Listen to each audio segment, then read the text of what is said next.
right. Today we're going to cover tables and the use of tables. What do I mean by a table? A table is a way of showing data that can be represented as a set of rows and columns.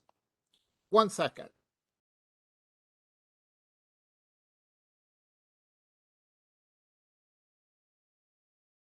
An example of this would be something that looked like an Excel spreadsheet. So I have an example I already made, and I'll show you what I mean. Something like this. If you notice, there are rows.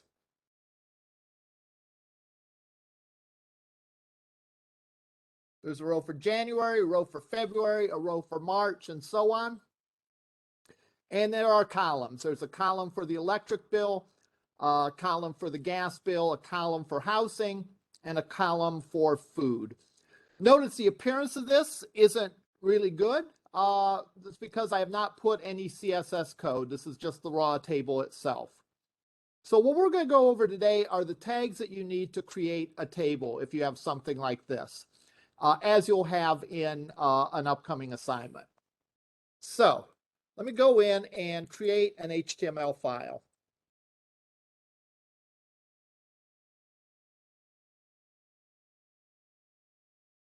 I'm going to use Visual Studio Code.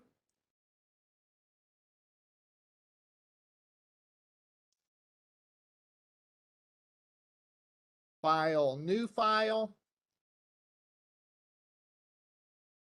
I'm going to go save it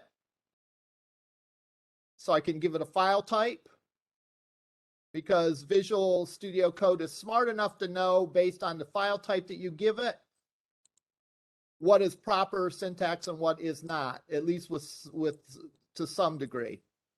I'm going to call this example, and I'm going to put it on the desktop. So now, as you can see,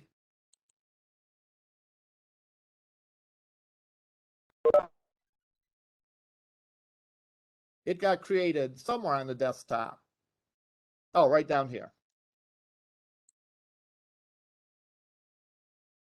And of course, there's nothing in it. So if we open up in the browser, we don't see anything. Okay, I'm going to put in the standard tags that you should have in all of your HTML pages. First of all is our doc type declaration.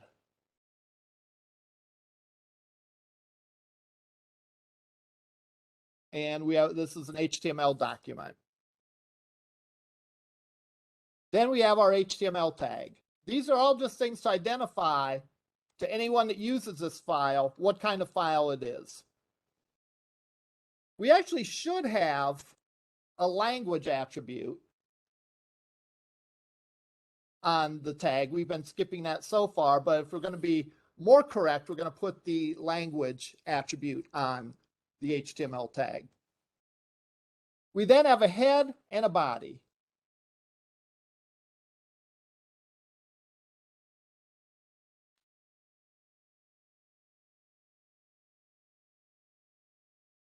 Pretty much the only things that we've covered in this class that go in the head are the title,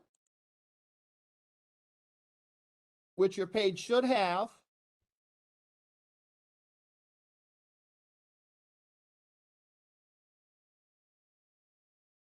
and later on we might put some CSS in here. I might, just for simplicity's sake, put the CSS in the same file just so that we can watch them both at the same time. Or maybe I won't use CSS with this one. I'll use CSS with the other one. We'll have to see how it goes.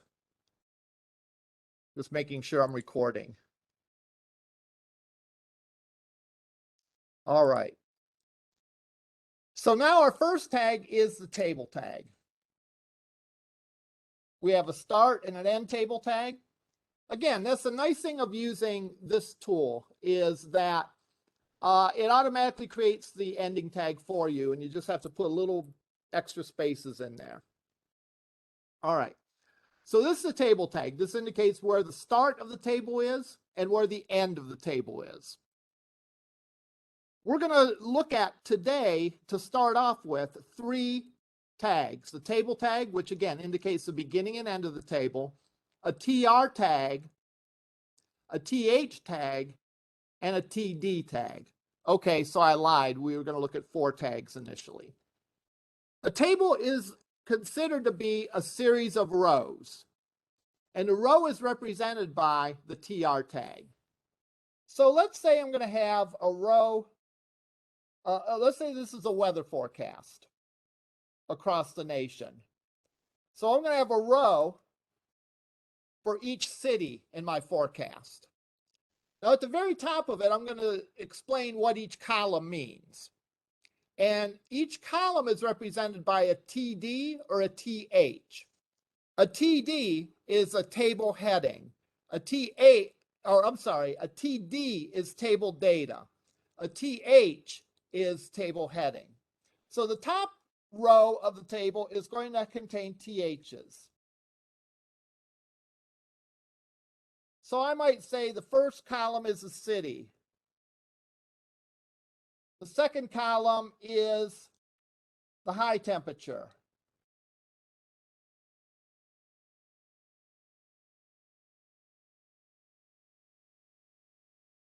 And again, it doesn't matter if we put us all on the same line or not.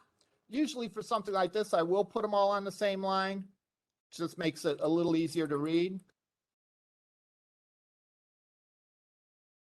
I'm going to have a TH for low temperature.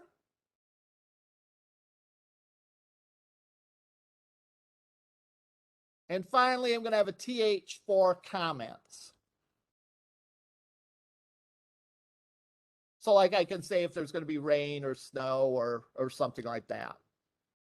Oh, let me change that to be more specific.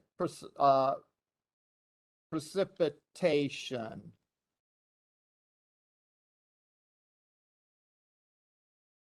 And then we'll have a column for comments. What this does is this defines across the top of the table a heading that indicates that these are what the columns mean. All right. If we view this page right now, we'd just see a table that contained only headings. We have not put any data in this table. So if we look at this HTML file, we see city, high temperature, low temperature, precipitation, comments. So it has made 1, 2, 3, 4, 5 columns. And each column is as wide as it needs to be. All right, but no wider. That is the default with tables. Now remember, the way a page looks depends on 2 things. It depends on the defaults of the browser, and it depends on any CSS code we put in there. So in this case, the default of the browser says that it's going to be as wide as it needs to be. But later on through CSS, we're going to change it so it includes a little bit more space. All right. By default, THs are centered and are bold. Now, you can't tell that they're centered because there's only a little bit of data in here, and each one takes up the whole column. But when we get more data, you'll see that the headings are centered. So let's put a row of data in here.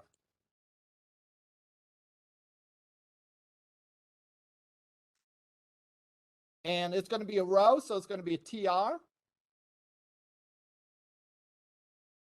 And we're going to match up then in this row with the headings.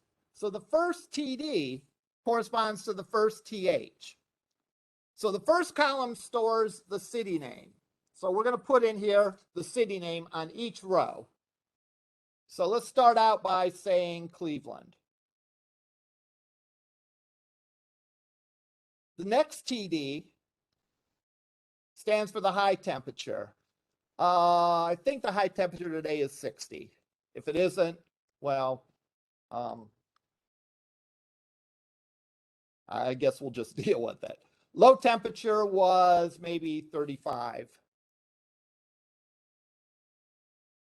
Precipitation, rain, 90%. And under comments,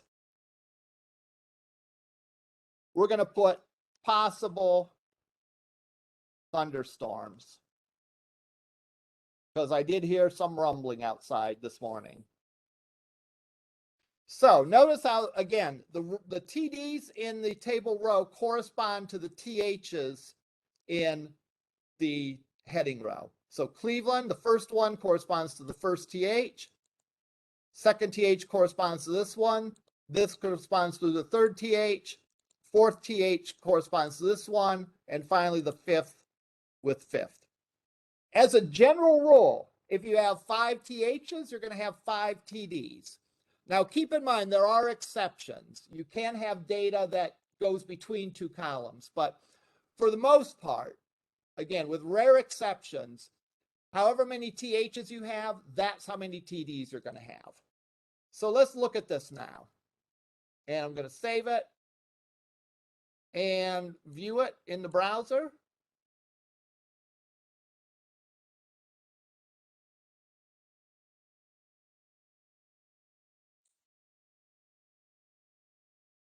All right. What can we observe here? We can observe that, as I said, the headings are centered over the columns. Now, you might not be able to tell that high temperature is centered because it takes up the whole column. What do we also notice? We also notice that the TDs are left aligned. So Cleveland is left aligned inside the city column. 60 degrees is left aligned in the high temperature column. 35 is left aligned in the low temperature column. Rain 90% is left defined in the precipitation column. And finally, possible thunderstorms is left aligned in the comments column. Now, keep in mind, this is a little tricky to read right now because, again, we have not put any style on this table. So bear with me for a moment here. We're first going to define the content of this table. HTML defines the content. The appearance of of the table, the appearance of it is going to be controlled via our CSS code. So when we put the CSS code, we're able to change the defaults in the browser, change what the browser defaults to, and make it look pretty much however we want. All right, I'm going to put a few more tables in here, and I'm just going to pick a few cities at random and make up the weather report for them. Copy these. Let's do St. Paul, Minnesota.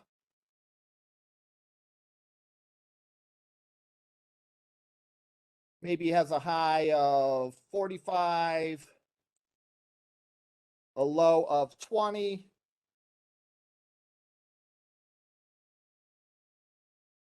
%0 chance of precipitation. And maybe it's going to be windy.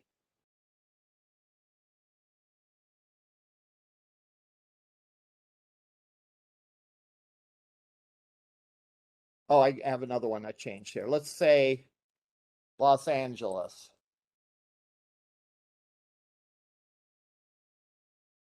High of 80,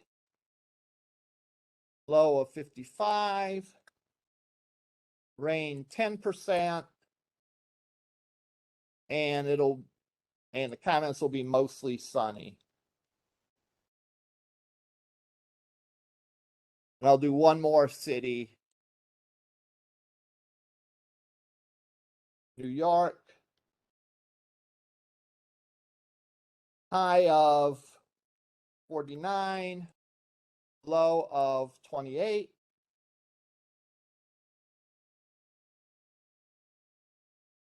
Chance of rain is 50%, and it's going to be mostly cloudy.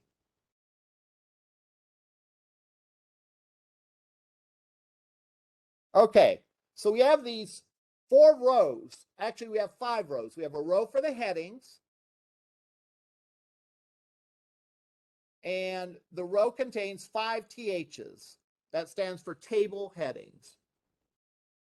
We have a row for the first city that has 5 TDs that matches up with the 5 THs and in order. So the first one's the city, high temperature, low temperature, precipitation, and comments. And I have that copied 3 times underneath it. So we could extend this as much as we want to. I think 4 is enough to just show what I'm trying to get across here. So let me save it. By the way, notice that the little 1 up here means that we have 1 unsaved file. That sometimes is useful because if you make a change to your HTML file and forgot to save it, if you refresh the page, you notice that nothing changed. Well, a lot of times, or at least some of the times, nothing changes because you forgot to save it. So let's go up here and say save. Now when we refresh the page, we get this. Now let's review what we have going on here. The THs, by default, are centered in the column. Let's back up even before that. Each column is as wide as the biggest thing in the column. So for example, the city column. What's the biggest thing in the city column? It's Los Angeles. So by default, the browser will make that city column as big as Los Angeles. What's the biggest thing in this column? High temperature. So by default, this column is as wide as high temperature is. Low temperature is the widest in this column. The word precipitation is the widest, and possible thunderstorms is the widest in this column. So the first default rule is that each column gets sized as wide as the widest thing in the column. Second thing is, THs then are centered over that space and are bold. Third thing is that the TDs are left aligned and not bold.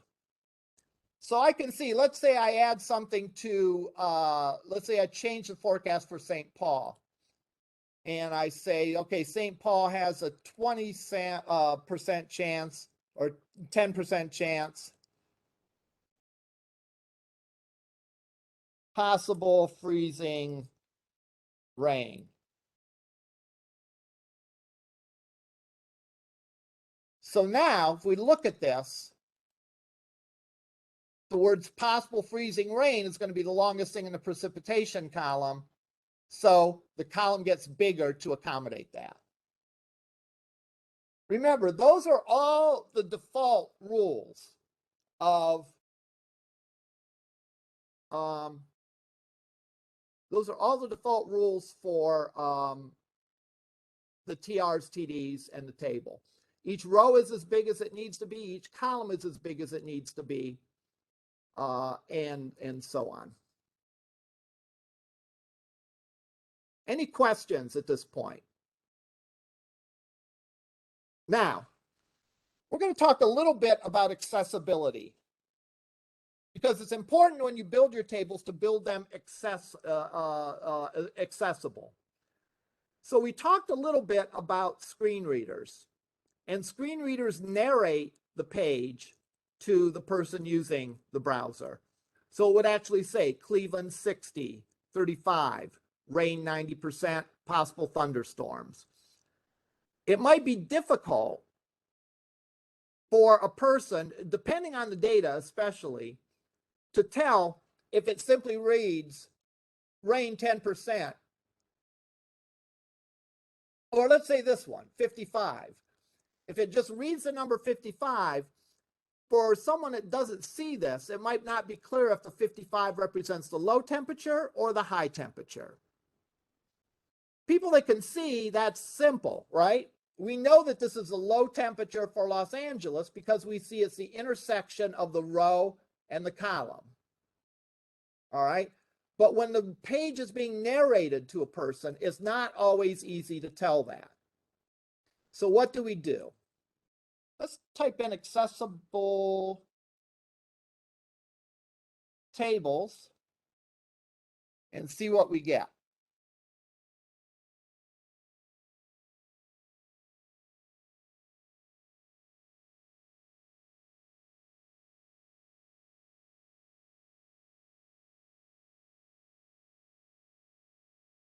We're going to go to this next example, tables with two headers, because really the city you can think of as the header for the row, and these are the headers for the columns. So we specify a scope attribute. The scope attribute tells what this header covers. So we're going to do a couple things. We're going to make all the city names THs. Because really, if you think about it, those are headers. They're headers for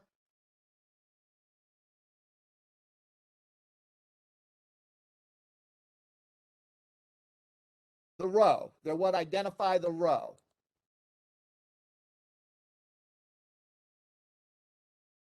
We then put a scope attribute on things. And the scope attribute simply defines whether the header is a header for the column or the row. So city is a header for the column. High temperature is a header for the column. Low temperature is a header for the column.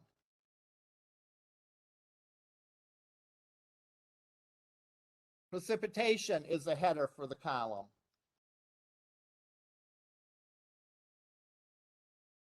And finally, comments is the header for the column.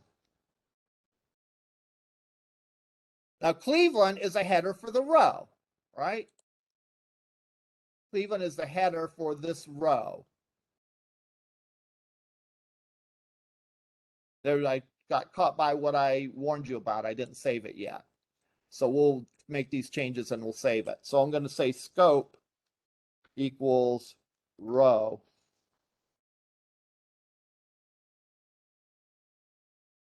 Copy that, and I'll paste it in all of these.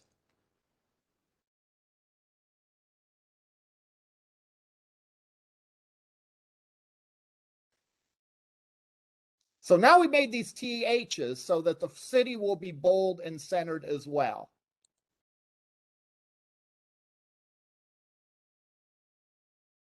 Notice that we can't see anything. This hasn't really changed the way the table looks. That is because, again, it only applies to people that are accessing this via a screen reader. Only screen readers will now be able to identify this number, 55. What does it mean? It means it's a low temperature, because that's the header of the column, for Los Angeles, because that's the header of the row.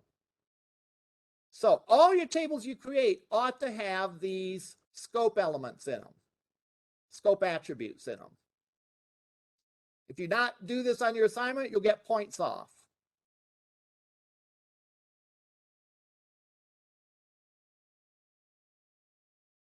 All right, those are sort of the basic table tags. There's a couple other table tags that we're going to consider, though.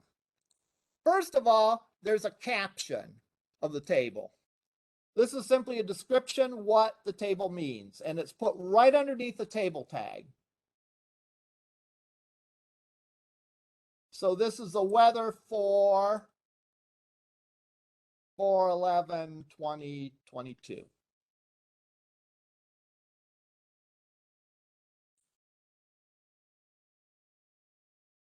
So by default, the caption is centered over the entire table and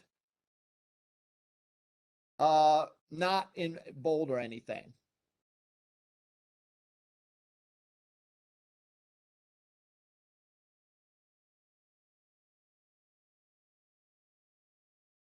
there's another tag that says these rows are part of the header,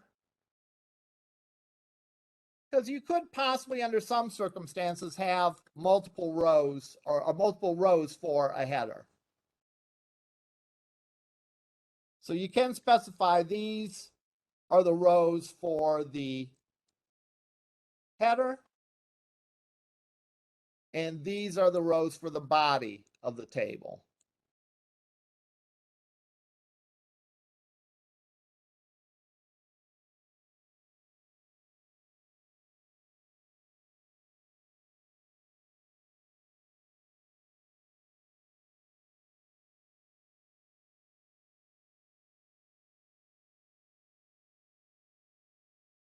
You also could have a footer to the table.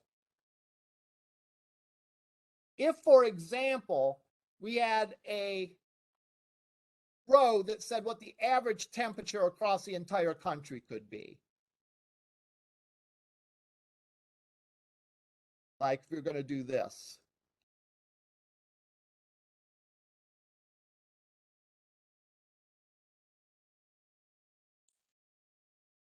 And I'm not going to do the math. I'm just going to guess. Average high is 56. Average low is 44. And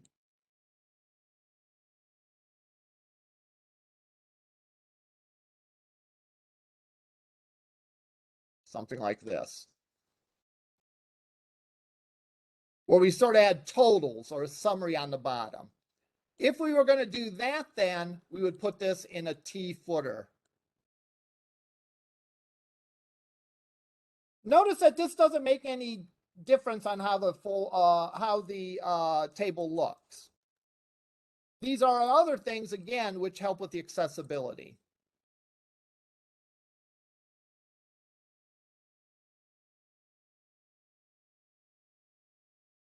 So you do this. Now, in our case, this doesn't really make sense, all right? You never take the average of the whole country and say the average temperature for today is going to be 56 degrees, all right? The average chance of rain is 50%. You never do anything like that. So we're going to eliminate this. But if there were totals or averages or something like that, this is how you would do it. An example of that would be if you're performing a budget where you had your various expenses, then it might make sense to have a row that shows the total of all those expenses or the average amount for those expenses. I think that's what we did here.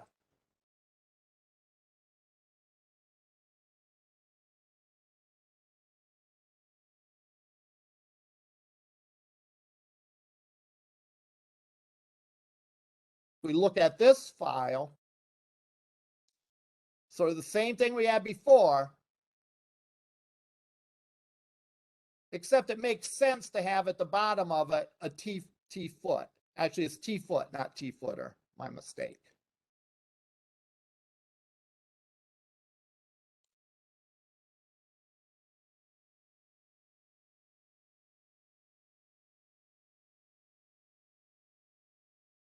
These are pretty much all the tags associated with a table. So this is the HTML part. This is the content. This is how you make your page have the content that you need through these table tags. Now, we want the page to look like the way that we want it to look. So we're going to do stuff with CSS. And again, as I mentioned at the beginning of class, I'm going to put the CSS as the same file as the HTML just for simplicity. As a rule, it's best to create your own CSS file, a separate CSS file. But again, just for clarity and for simplicity, I'm going to put it inside the HTML document. One thing I forgot to mention is this caption. You might think, well, instead of this caption, I'm going to put an H2 in front of it. And then people will know that that's the heading for the table. It's not as good as putting a caption in, again, because the caption ties this caption to the table, so people with screen readers can easily tell what the caption of this table is and what the table means. Now, you might say, well, I don't like the way this looks. And remember, if it comes down to the way something looks, it's a matter for CSS, because we can make this caption look any way that we want it to. All right, so let's start styling this table so it looks a little bit better. Or actually,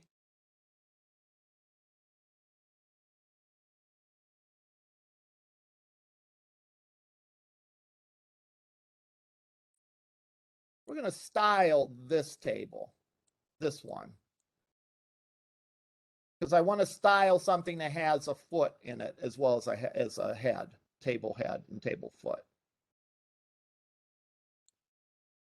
All right, first thing we're going to do, oh, this has a link to an external style sheet. We're going to, again, just for simplicity, get rid of that and put in our style tag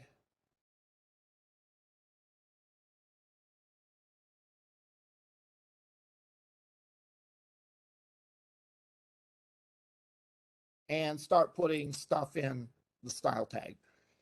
Now, you can, in the old days, you could do something like this. I'm going to show you how to do it, and notice that it's red.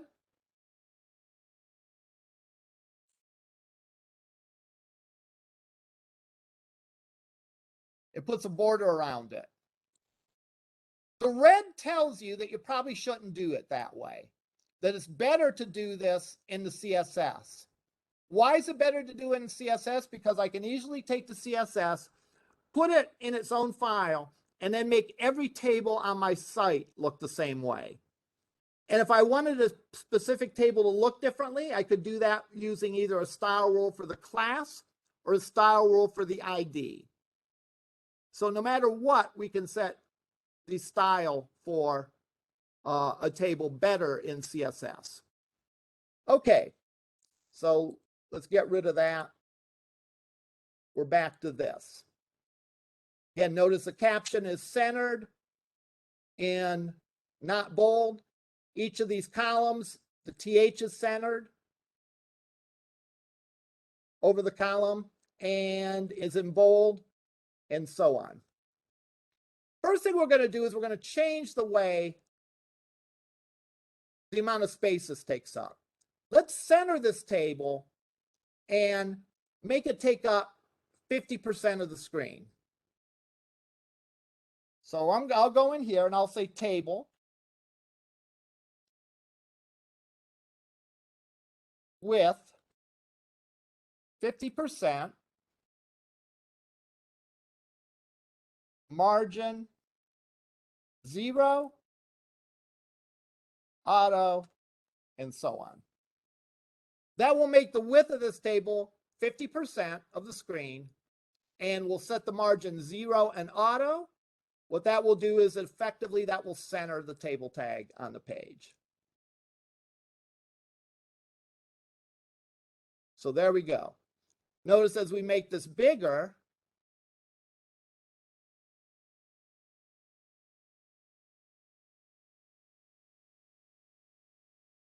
there's a point it won't get any smaller. It will wrap around any spaces in there.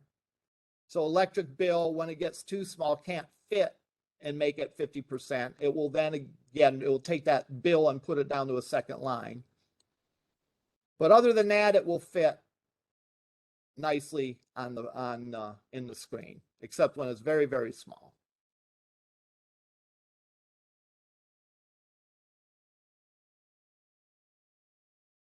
All right, what's something else that we might do? Let's say we want our headers to look different than the head section look different than the body of the table, and the body look different than the footer. So we want the header and footer to look different, and then we want the body to look different too. Well, I can select based on HTML tag. So I can say T-head. I could put in there and say that the T-head I want to be, have a background color of # 99999. And this is really a nice thing of, oh, one more 9. This is a nice thing is it will show you what that looks like. Shows you what that color looks like. I knew right off the bat that this was going to be gray. How did I know that? Because there's the same amount red, green, and black. And anytime those numbers match, that means gray. I could also do it this way. 999, and it's the same way. Shows me. I could also pick on here the color I want it to be.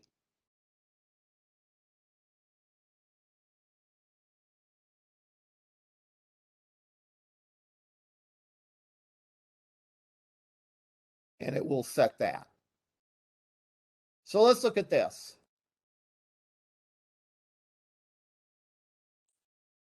All right, a little hard to read.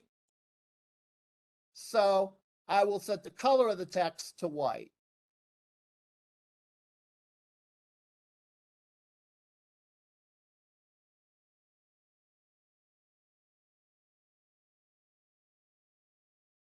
All right, that makes it a little better to read. Let's say the footer, we want to look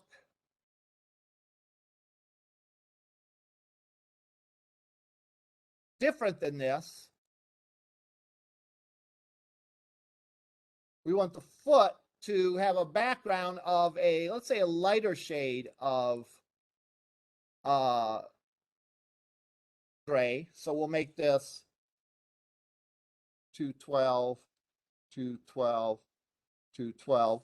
Notice this uses the RGB notation instead of the hex notation. Red, green, and blue. And the text color, I'm going to get rid of that. That will keep it as the default, which, as we know for web pages, is black text. All right, looks good. Already this table looks substantially better. All right, because we can clearly see what the headers are. We can clearly see where the total line is. That line is different than the other lines, and so on. Now, maybe we don't want it to be the TDs to be left aligned. So we could go and change the TDs.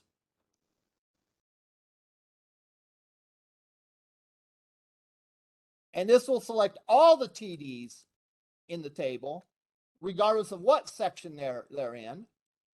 And we're going to set the align to be right. Actually, I lied. Text align.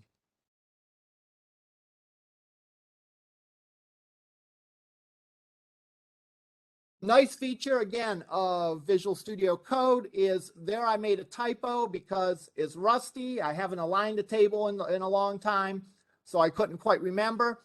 And it told me, hey, you got that wrong. So if you ever see a squiggly line like that, you know you did something wrong. So you can Google it, or sometimes it will give you help where you can see what the correct value is. So I go and do that, and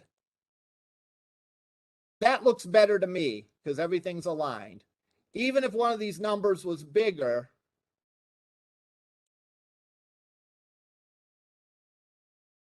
let's say I really had a high electrical bill or gas bill or whatever that month, it still right aligns it so I can see, so it makes sense.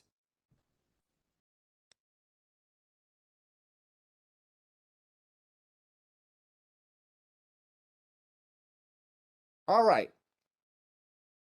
Now let's say that the gas bill obviously is a lot higher than the other bill. So let's say this is a web page I'm creating for my boss who wants to see our budget on a web page.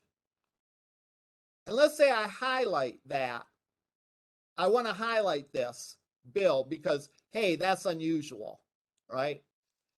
Now, especially if there was a lot of data on this page, we want to bring focus to the fact that that is a lot higher than the other numbers. It gets a style from the TD style. We don't want to change every TD. We just want to change this one TD. We can do that two different ways. One way we can do that is with a class attribute.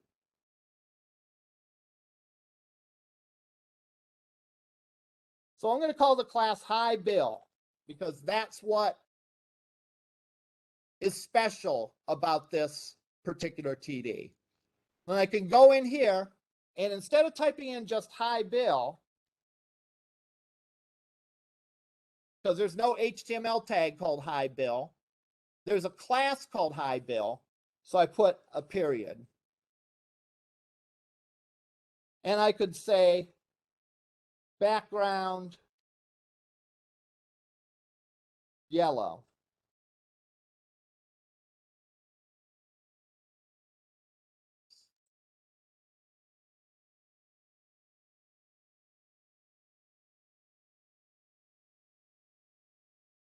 So it looks like it's highlighted. The only problem about this is what if my boss is colorblind? All right. My boss is colorblind. They might not be able to see that this looks any different than one of these cells. So if I use color to show something, I also want to use something else. All right. So I want to put this in italics. So how do I put things in italics? I don't know. Let's Google.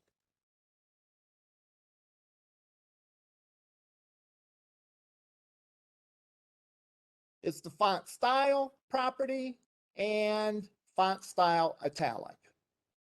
So I go in here and say font style italic.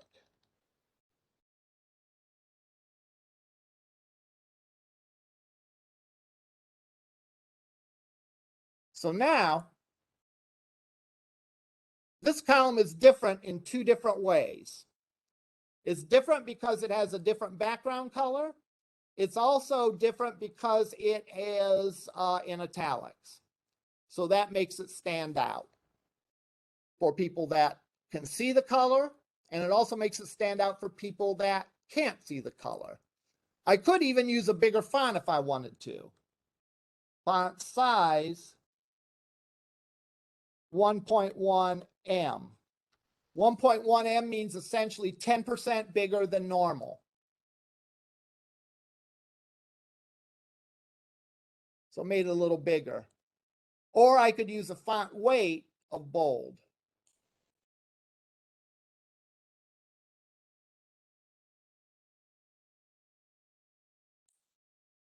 It's one thing I don't like about this. All the helpful hints get in your way sometimes. Font weight bold.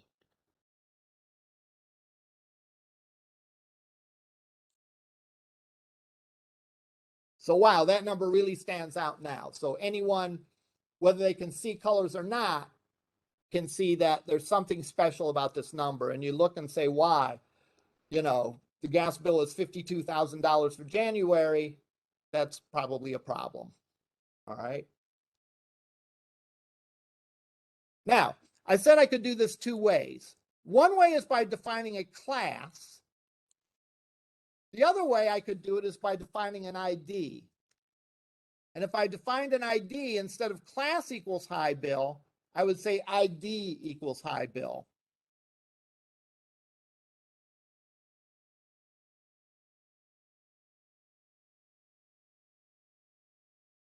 and it works the same. What's the advantage of doing it one way or another? Well, an ID should only, the ID should be unique.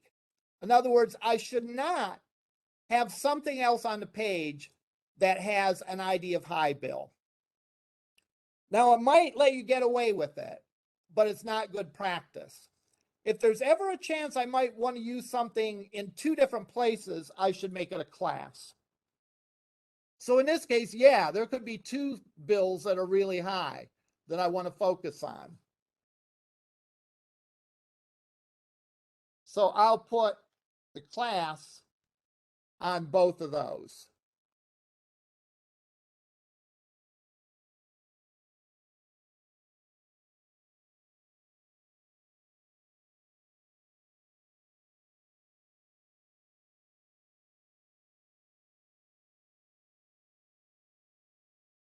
And now both of those are highlighted.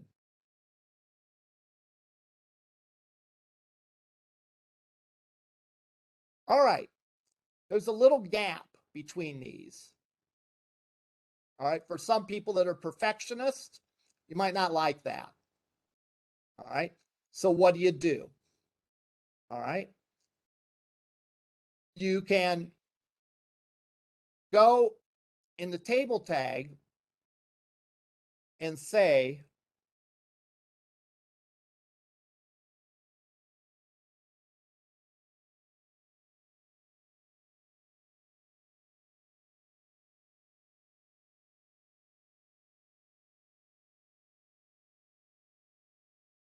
border collapse, collapse.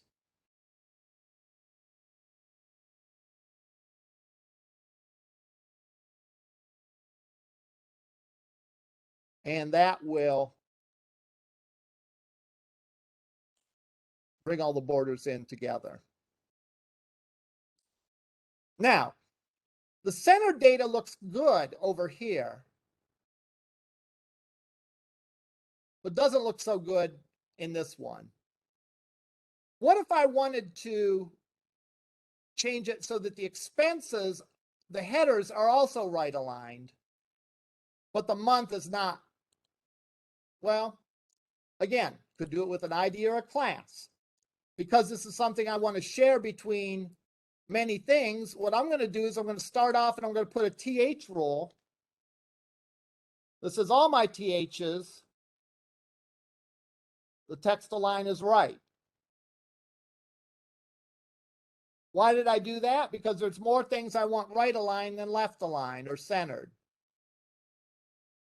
So that will right align all the things, but it won't right align the month. Let's say I wanted that to be centered. I could set a class for city and set the text align to center. And I have to go for each one of these.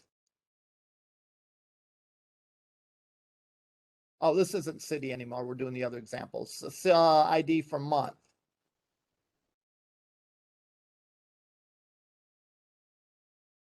I could do all of these with a class equals to month.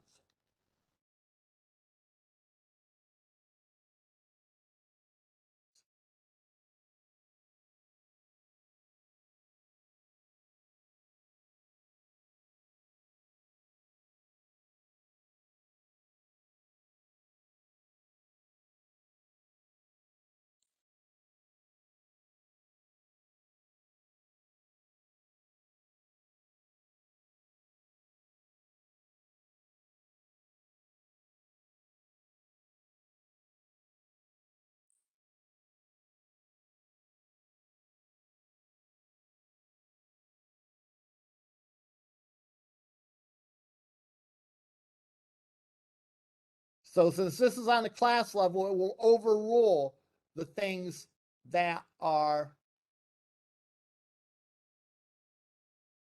defined to the TH and TD level.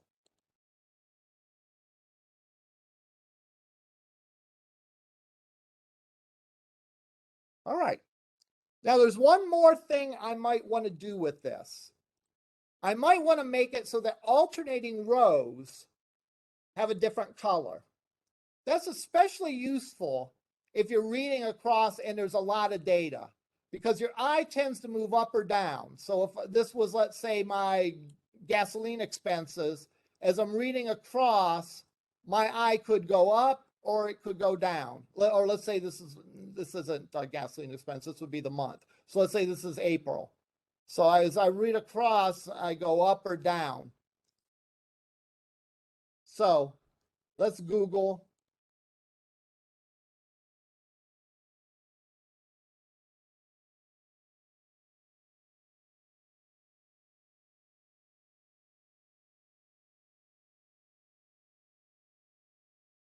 I want something like that.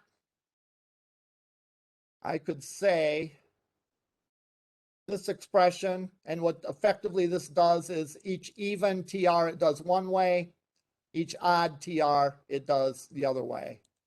Well, it's already doing the odd TRs the way we want it to, so I just have to put that in there, and I'm good to go. Now, one thing I've done with this is I've sort of scattered classes in the middle of this. It probably would be better if I put all the classes together, put all the table-related tags together.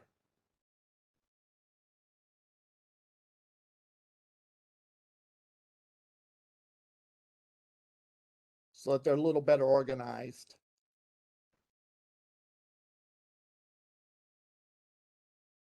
Now, the one thing I'm not going to show, but is easily done, is you can put borders on tables.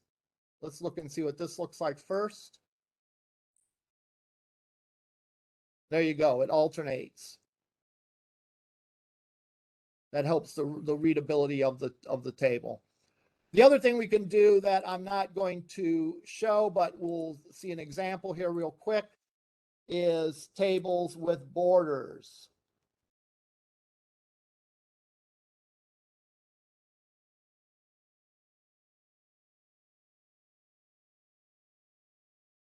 I don't want border to collapse. I just want tables, borders. Styling tables.